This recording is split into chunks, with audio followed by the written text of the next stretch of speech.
আসসালামু আলাইকুম বন্ধুরা, আমি সৈয়দ বলছি কানাডা টরন্টো থেকে, বাংলাদেশ বা বাংলাদেশের বাইরে থেকে। আপনারা যারা যেই যেখান থেকে আমাকে দেখছেন, সবাইকে জানাই আমার আন্তরিক শুভেচ্ছা ও অভিনন্দন।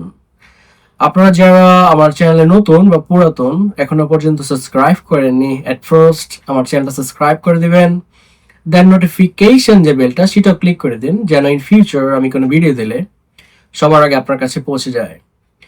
আজকের এই ভিডিওতে আপনারা অবশ্যই থাম্বনেইলে দেখেছেন এবং টাইটেলও আপনারা পড়েছেন যে অ্যাজ আ ভিজিটর বা অ্যাজ আ ট্যুরিস্ট ভিসাতে এখন যারা মে মাসের 2026 এ আসবেন, এসে যদি এখানে আপনারা জব করতে চান, থেকে যেতে চান, তার জন্য আপনাদের সামনের যে স্টেপগুলা কতটুকু কঠিন হতে পারে, সমস্ত জিনিসগুলি আজকের এই ভিডিওতে আমি আপনাদের সাথে শেয়ার করব। ধৈর্য ধরে পুরো ভিডিওটা দেখবেন। ধরলাম আপনি অলরেডি ভিসা পেয়ে গেছেন, আপনাকে অভিনন্দন, ওয়েলকাম টু কানাডা। আর যারা এখনো পর্যন্ত ভিসা পাননি, স্ট্যাটাস ভিজিটর বা ট্যুরিস্টে আপনারা অ্যাপ্লাই করার জন্য আপনাদের অ্যাপ্লিকেশন গুলো সাবমিট করছেন, বা যারা করেননি করতে চাচ্ছেন, চিন্তা ভাবনা করছেন। ফার্স্ট অফ অল আমি আপনাদেরকে বলতে চাই যে এট ফার্স্ট আপনাকে আপনার যে আপডেটস গুলা, পেপারস এর সমস্ত কিছু চেক করে আপডেট করে দেন আপনি অ্যাপ্লিকেশন ফর্ম ফিল আপ করে আপনার সমস্ত পেপারস গুলো আপনি আপলোড করবেন আইআরসিসি এর পোর্টালে গিয়ে। তাদের এখানে যে অফিসিয়াল ওয়েবসাইট আছে, সেখানে যখন আপনি অ্যাপ্লাই করবেন, আপনি অবশ্যই আপনার সমস্ত পেপারস যেগুলো আপডেটেড থাকে সেই ব্যাপারে আপনি সতর্ক থাকবেন এবং অবশ্যই সুন্দর করে সাজিয়ে গুছিয়ে আপনি অ্যাপ্লাই করবেন। তাই যে আপনার যে পারপাস অফ ভিজিট, এখানে অ্যাজ আ ভিজিটর হিসাবে বা অ্যাজ আ টুরিস্ট হিসাবে যদি আসতে চাচ্ছেন, যারা মে মাসে আপনারা অ্যাপ্লাই করতে চাচ্ছেন, আপনারা অবশ্যই এখানে আপনাদের রিজন কি, আপনাদের পারপাস অফ ভিজিট কি, সমস্ত কিছুই আপনারা সুন্দর করে লিখবেন, বা আপনারা বোঝাতে যেন সক্ষম হন। আপনাদের ইনভিটেশন থাকলে সেটা একটা প্লাস পয়েন্ট, আপনাদের যদি হোটেল বুকিং থাকে সেটাও একটা প্লাস পয়েন্ট। আর আপনাদের যে ফাইলগুলো আছে, অ্যাপ্লিকেশন গুলো আপনারা যখন সাবমিট করবেন, আপনাদের অবশ্যই আপনাদের কান্ট্রি টাইজ, আপনাদের ফ্যামিলি ভ্যালুয়েশন রিপোর্ট, আপনাদের প্রপার্টি টাইজ, আপনাদের প্রুফ অফ ফান্ড, আপনাদের ইনকাম ট্যাক্স, আপনাদের ইনকাম অফ সোর্স, আপনাদের যেখানে জব করেন, হ্যাঁ সেখানকার আপনার যদি ছুটি নিয়ে থাকেন সেটার কাগজ, আপনাদের যেখানে জব করেন সেখানকার ক্লিয়ারেন্স সার্টিফিকেট, হ্যাঁ লাস্ট 6 or 8 months এর আপনার ব্যাংক স্টেটমেন্ট, সমস্ত কিছুই আপনার পাসপোর্টের জন্য ভ্যালিড ডেট থাকে, ভোটার আইডি কার্ডের আপনাদের জন্ম তারিখ টারিখ একদম সবকিছু, বাবা মার নাম একদম সুন্দর করে ঘেটে ঘেটে দেখে চেক করে দেন আপনি অ্যাপ্লাই করবেন। অলরেডি ভিসা হয়ে গেছে, মনে করেন আপনি কানাডাতে চলে আসছেন। এখন আপনি আসার পরে আপনি হোটেলে উঠছেন বা আপনার কোনো আত্মীয় স্বজনের বাসায় আপনি উঠলেন। সো আপনাকে সবার প্রথমে যেটা করতে হবে সেটা হচ্ছে যে নেটওয়ার্কিং। আর আমার বাংলাদেশের মানুষ নেটওয়ার্কিং সবচেয়ে ভালো জানে, এটা এটা আমি একদম গর্ব করে বলতে পারি। কারণ বাংলাদেশে মনে করেন যে সবারই পরিচিত নেতা থাকে, সবারই পরিচিত আত্মীয় স্বজন, মামা চাচা অনেক বড় বড় লেভেলে চাকরি করে। সো এটাই হচ্ছে নেটওয়ার্কিং। একটা আপনি এখানে আসার পরে আপনার ফ্যামিলি বা আপনার আত্মীয় স্বজন, আপনার যে যেখানেই চাকরি করে কানাডাতে, আপনি তাদের সাথে যোগাযোগ করবেন। হতে পারে তাদের এখানে একজন লোক লাগবে, আপনি সেখানে চলে গেলেন, বা তাদের পরিচিত ভাই ব্রাদার বা তাদের পরিচিত সহকর্মী, হ্যাঁ অনেকে আছে যারা জব ছেড়ে আরেক জায়গায় জব করতে গেছে, তাদের মাধ্যমে এই নেটওয়ার্কিংটা করে আপনাকে একটা জব ম্যানেজ করতে হবে। এখন আপনি জবটা পেয়ে গেছেন, এই জবটা কিন্তু আপনার সরাসরি ব্যাংকে টাকা ঢুকবে না। আপনাকে পে স্টাব বা আপনার পেরোলের মাধ্যমে আপনি দেখতে পারবেন না যে আপনার কত টাকা আসছে। এটা দেবে আপনাকে টেবিলের নিচ দিয়ে। এটা যদি আপনি ইংলিশে বলেন হ্যান্ড ক্যাশ। এই হ্যান্ড ক্যাশ জব যদিও এটা ইলিগাল, তবুও কিন্তু আপনাকে প্রথম প্রথম এসে এটাই করতে হবে। সো আপনি যখন হ্যান্ড ক্যাশে জব করবেন, আপনি যেই মালিকের আন্ডারে জব করবেন, সেই মালিক যদি আপনাকে একটা লেবার মার্কেট ইম্প্যাক্ট অ্যাসিস্টমেন্ট জোগাড় করে দিতে পারে, সেটা তো ভালো। এরপরে আপনি বর্ডার সার্ভিসে গিয়ে ওয়ার্ক পারমিটটা ম্যানেজ করে ফেললেন, নিয়ে আসলেন। সেখানকার ইমিগ্রেশন অফিসার আপনাকে খুব সুন্দর সুন্দর কোশ্চেন করবে, জটিল জটিল কঠিন কঠিন কোশ্চেন করবে, সেগুলোর অ্যান্সার সঠিকভাবে দিয়ে আপনি আপনার যে ওয়ার্ক পারমিটটা। এখন এটা হলো একটা দিক। আরেকটা দিক, যাদের আত্মীয় স্বজন নাই, আইসা হোটেলে উঠছে, ওইটা খেলা দেখতে গেছে, মনে করেন যে এখন আপনার একটা জব ম্যানেজ করতে হবে। সো যেহেতু এখানে খেলা হবে, এখানে হোটেলগুলা খুবই বিজি, রেস্টুরেন্টগুলো খুবই বিজি। সো আপনার হাতে একটা ফোন যদি থাকে বা ল্যাপটপ যদি থাকে, আপনি আপনার একটা যে কোনো ব্রাউজার ওপেন করবেন। ব্রাউজার ওপেন করার পরে সেখানে সার্চে গিয়ে লিখবেন যে ক্যানাডা জব সাইট। সেখানে আপনি যখন জব সাইটে ঢুকবেন, সেখানে আপনার জব ব্যাংক হতে পারে বা ইন্ডিড হতে পারে, এগুলো ফেমাস এবং এগুলো অফিসিয়াল। সো সেখানে যখন আপনি অ্যাপ্লাই করবেন, অ্যাপ্লাই করার সময় এগুলো নিয়ে অনেক ভিডিও আছে ইউটিউবে, আমি জাস্ট শর্টকাট আমি বলতে চাই। অ্যাপ্লাই করার সময় আপনার যে রিমোট এরিয়াগুলো থাকে ক্যানাডাতে, সিটি বা বিভিন্ন ডাউনটাউন এরিয়া থাকে যেগুলাতে আপনার কাজ করার মতো লোক নাই, সেই বড় বড় এরিয়া, একটার পরে একটা বড় বড় প্রতিষ্ঠান, হ্যাঁ। সো সেখানে যদি আপনি অ্যাপ্লাই করেন, যদিও সেখানকার আবহাওয়া একটু খারাপ থাকার কারণে সেখানে কেউ কাজ করতে যেতে চায় না, সেখানে যদি আপনি অ্যাপ্লাই করেন, এগুলো কিন্তু ট্রিক্স ভাই, আপনার কিন্তু কাজটা হয়ে যাওয়ার সম্ভাবনা অনেক। আদারওয়াইজ যারা স্ট্রাগল করছেন, আপনারা জানেন যে প্রতিদিন যদি একটা করে অ্যাপ্লিকেশন আপনি সাবমিট করেন, বা প্রতিদিন যদি আপনি একটা একটা করে 10টা জায়গায় প্রতিদিন যদি 10টা করে চাকরির জন্য অ্যাপ্লাই করেন, আপনার ইন্টারভিউ হয় না, আপনার স্ক্যাম হয়, আপনার সাথে আপনার প্রতারণা হয়েছে, হ্যাঁ, এরকম অনেক কাহিনী আছে।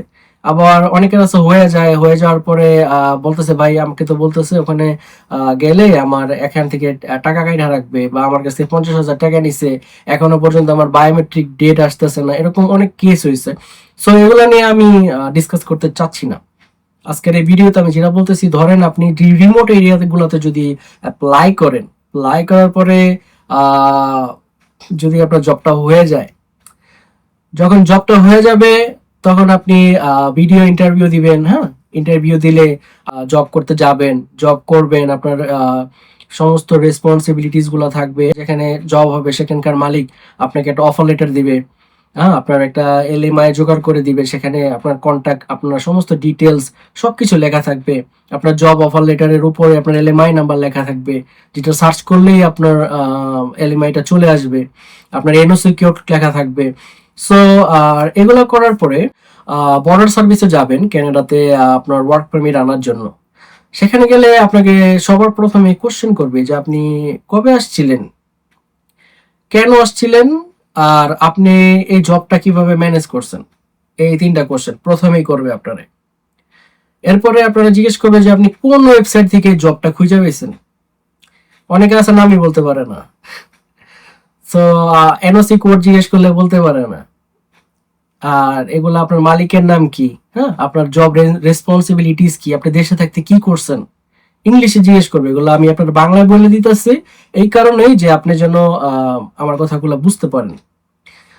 এরকম আরো অনেক কোশ্চেন করবে, জন্ম তারিখ বলতে বলবে, প্রথম নাম, দ্বিতীয় নাম, হ্যাঁ, বাবার নাম, মার নাম, এরকম অনেক কিছু জিজ্ঞেস করবে।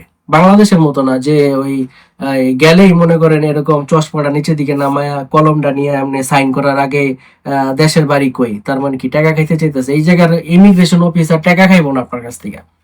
আপনারা যা জিজ্ঞেস করব, স্টেট কার্ড জিজ্ঞেস করব। সো যারা আমার এই ভিডিওটা দেখেন আপনারা জানেন যে আমি যা বলি স্টেট কার্ডই বলি। সো এটা কিন্তু হলো দ্বিতীয় ধাপ। তো তৃতীয় ধাপে যারা এখানে ধরেন আসছেন, কিন্তু কিভাবে জব ম্যানেজ করবেন, বিভিন্ন জায়গায় দিয়ে ফেলাইতেছেন কাগজ, আপনার দিক দিয়ে এখানে যতদিনের আপনি মেয়াদে ভিজিটর বা টুরিস্ট ভিসাতে আসছিলেন সেটাও শেষ হয়ে যেতেছে। তো আপনার কি করার প্রয়োজন ওই মুহূর্তে? আপনার ওই মুহূর্তে যে ভুলটা আপনি করতেছেন সেটা আপনার শুধরাইতে হবে। সে ভুলটা হচ্ছে যে আপনি যখন এখানে কভার লেটার গুলা লেখেন, আপনি মনে করেন যে একটা ভুং ভাং কভার লেটার লিখে দিলে হবে না, ঠিক আছে। এখানে আপনার সুন্দর করে সাজিয়ে গুছায় একটা কভার লেটার লিখতে হবে যে আমি এই মুহূর্তে ট্যুরিস্ট বা ভিজিটর ভিসাতে আমি কানাডাতে আসছি, আমি এখন এই মুহূর্তে অবস্থান করতেছি, আমি আমার যত কাগজপত্র আছে, আমি এতদিনের এক্সপিরিয়েন্স একটা লোক, আমি এই প্রফেশনে আছি। সো এই প্রফেশনে আমি মনে করি যে আমি যদি আপনার প্রতিষ্ঠানে চাকরি করি, আমি আমার সর্বস্বটা দেওয়ার চেষ্টা করব।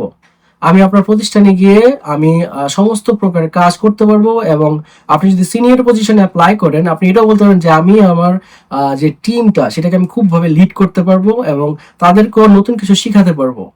বা আপনি যদি শেফ হন, আপনি বলবেন যে আমি, আমার কাছে অনেক সুন্দর সুন্দর নতুন নতুন মেনু আছে, আমি মনে করি যে এগুলো যদি আমি আপনার রেস্টুরেন্টে চালাই, বা আপনাকে রেস্টুরেন্টে এগুলো যদি আমি খাবারগুলো বানাই, আপনার রেস্টুরেন্টের বিজনেস আরো বাইরে যাবে। এরকম করে সুন্দর করে যদি আপনি সাজায় গুছিয়ে একটা কভার লেটার লিখতে পারেন, এরপরে আপনার যে ক্যানাডিয়ান স্টাইলে ফরম্যাটের রেজিউমে আছে সেখানে ধরেন আপনি আপনার সমস্ত ডিটেলস, কতদিন চাকরি করছেন, আপনার কোন কোন জায়গায় পড়াশোনা করছেন, আপনার সমস্ত কিছু যদি আপনি করতে পারেন, তারপরে আপনি যদি সবচেয়ে প্লাস পয়েন্ট, আপনি যদি কানাডাতে আসার আগে একটা আইএলটিএস দিতে পারেন, আইএলটিএস এ অ্যাটলিস্ট 5.5 বা 6 বা 5 উঠাইতে পারেন, সে পেপারসটা যদি সাথে থাকে, এবং আপনি যেই বোর্ড থেকে পাশ করছেন, ধরেন আপনি ইন্টার পাস করছেন, সেটা এখানকার কানাডার ইকুইভ্যালেন্সিতে আপনার আপনার কত আসতেছে পড়াশোনার মান, সেটা করার জন্য আপনি ওয়েস করছেন ইসিএ তে ওয়েস করছেন, সো সেটার কিন্তু একটা ম্যাথ থাকে।